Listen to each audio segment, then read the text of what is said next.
Hello everyone, this is Dr. Joe Johnson. This is part 2 of how online courses are engineered, and they can be of great quality.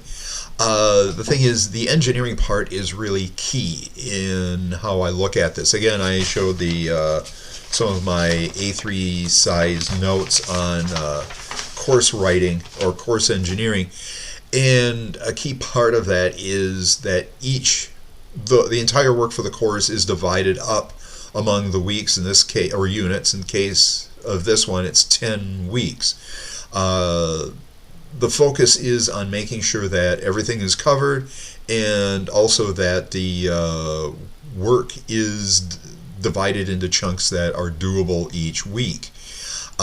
Seat time, I would say, is really not quite the consideration, although it is baked into the cake. From my perspective, it is making sure that the material is covered, the competencies, and that it's divided up properly so that it doesn't bunch up here and there. Those are very important things. Also, relating the competencies, I think this is really important. We're making sure the students can be able to do certain things. It's not about expository learning where, okay, you're going to have an hour lecture capture recording put into each week. It's a number of study assignments, such as read this, go do this simulation, or whatever. Make sure it's of a proper amount. Also, some suggestions for additional, in case there's time.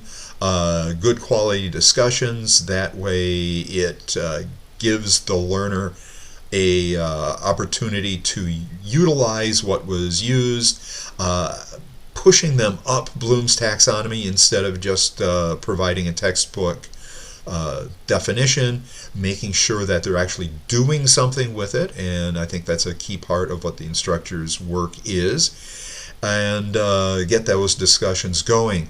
Then, if there's an assignment that week, make sure it fits the learning, that everything is properly assessed as well.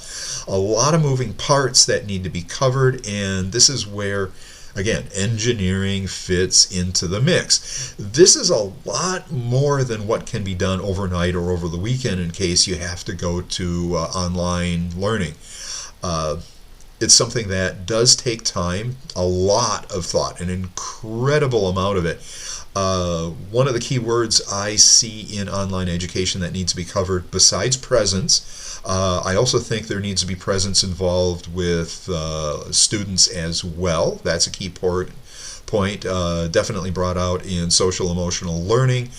The other thing is clarity, and this is being much more clear than you could possibly imagine for a lot of people, even instructors. The teacher is not going to be there all the time or as available right there like in an in-person classroom where everyone is there at the same time. So whatever you put into the course needs to be clear.